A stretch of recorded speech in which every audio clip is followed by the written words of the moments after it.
خوب اچھی طرح سمجھ لیں. شرک کسے کہتے ہیں؟ شرک اسے نہیں کہتے کہ دو اللہ کے آپ قائل ہوں. ایسا شرک اس کائنات میں کبھی بھی نہیں ہوا. ہمیشہ ایک ہی خدا کو مانا گیا ہے.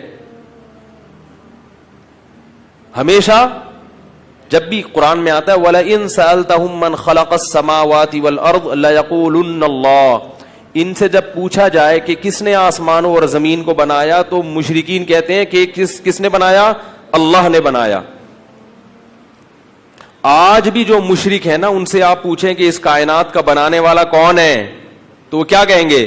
اللہ. ایک خدا ہے. کوئی گاڈ کہے گا اس کو, کوئی بھگوان کہے گا, کوئی اللہ کہے گا, لیکن مانتے کس کو ہے؟ ہندو بھی کس کو مانتا ہے کہ بنانے والا کون ہے؟ ایک.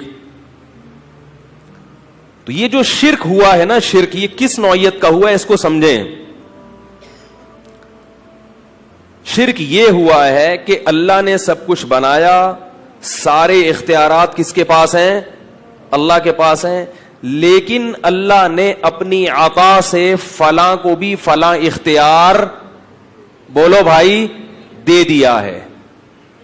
سارے نہیں, کچھ اختیار اللہ نے اس کو دے دیے ہیں, کچھ اس کو دے دیے ہیں.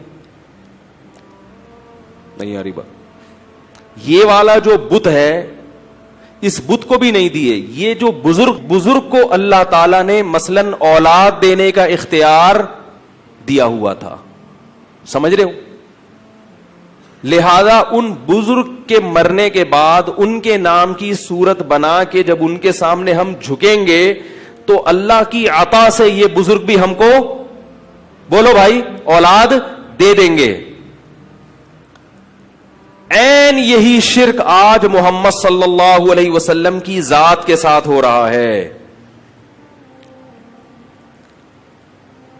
یہی شرک عین حضرت علی رضی اللہ تعالی عنہ کو مشکل کشا کہنے والے کر رہے ہیں. کہتے ہیں حضرت علی خود سے آپ کی مشکلات آسان نہیں کرتے, اللہ کی عطا سے آپ کی مشکلات. بولتے کیوں نہیں؟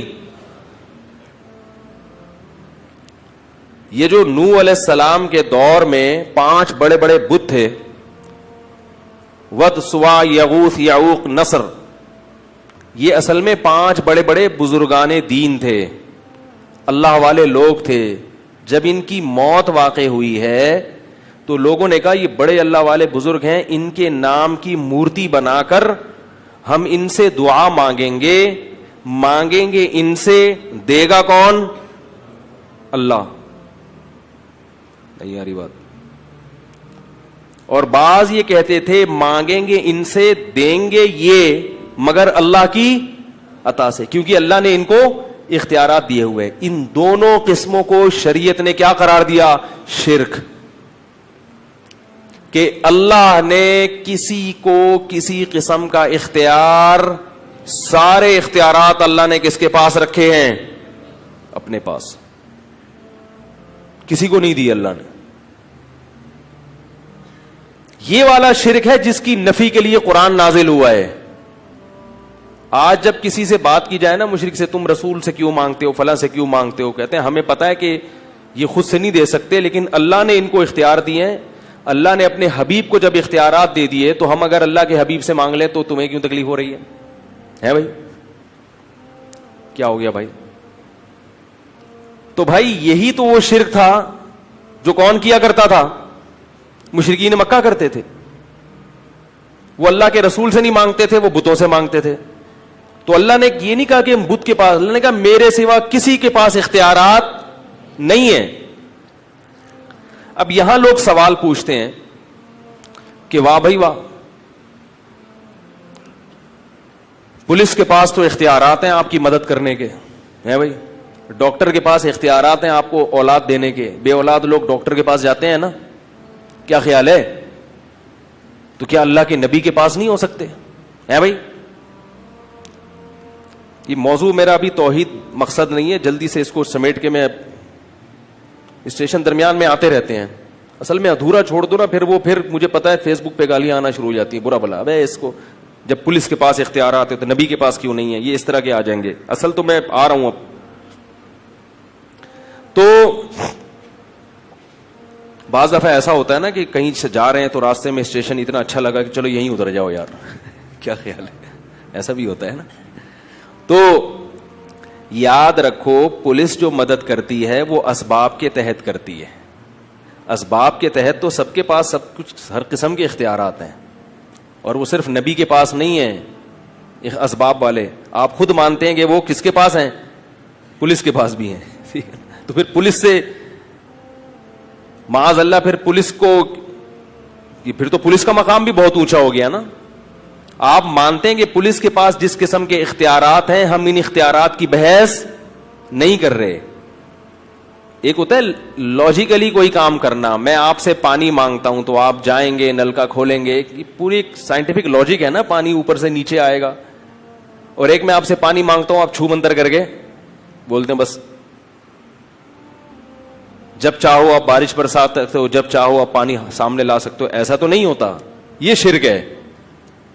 ڈاکٹر سے جب آپ اولاد مانگتے ہیں تو اولاد نہیں مانگتے, اولاد کی دوا مانگتے ہیں کہ میرے اندر کوئی خرابی ہے, کوئی میڈیکلی کوئی پرابلم ہے, تو کوئی ایسا دوا بتاؤ کہ وہ میڈیکلی پرابلم کیا ہو جائے, حل ہو جائے. جبکہ اللہ سے مانگتے ہیں تو اللہ کو ہم چھوڑ دیتے ہیں کہ اللہ تو جس طرح بھی دینا چاہے, چاہے وہ میڈیکلی پرابلم صحیح ہو یا نہ ہو.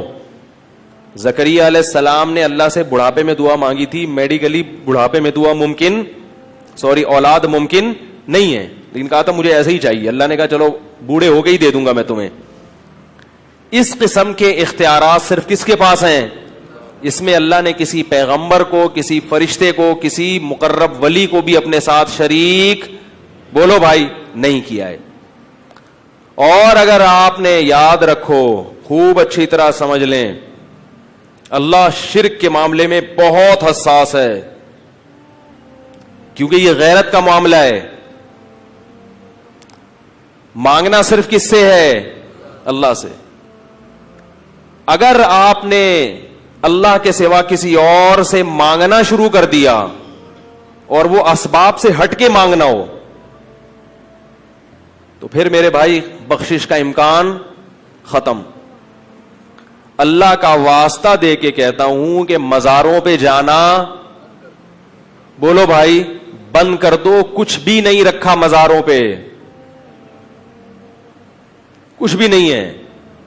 میں جب سفر پہ جاتا ہوں نا تو پھر ایک ٹیلی فون کے ذریعے, اور ٹیلی فون سے بھی زیادہ سفر میں لوگوں کا پتہ چلتا ہے. ایک مرتبہ میں پنجاب سے آ رہا تھا بائی ٹرین, تو اسٹیشن پہ ہم بیٹھ گئے ٹرین کے انتظار میں. تو ایک پڑھا لکھا لڑکا میرے ساتھ آگے بیٹھ گیا, لگ رہا تھا شکل سے لباس سے پڑھا لکھا ہے. گپ شپ شروع ہو گئی. میں نے کہا کدھر کی روانگی؟ کہہ رہے کراچی جا رہا ہوں. میں نے کہا کہاں؟ کہہ رہے وہ عبداللہ شاہ غازی کے مزار پہ. میں نے کہا شکل سے تو پڑھے لکھے لگ رہے ہو یار. تو کہہ رہے کیا ہوا؟ مزار پہ جا کے میں اللہ سے مانگوں گا, عبداللہ شاہ غازی سے تھوڑی مانگوں گا. تو میں نے کہا اللہ سے مانگنے کے لیے اللہ نے مسجدیں بنائی ہیں, مزار بولتے کیوں نہیں؟ اللہ سے مانگنے کے لیے کیا ہے؟ مسجدیں ہیں, مزار تھوڑی ہیں.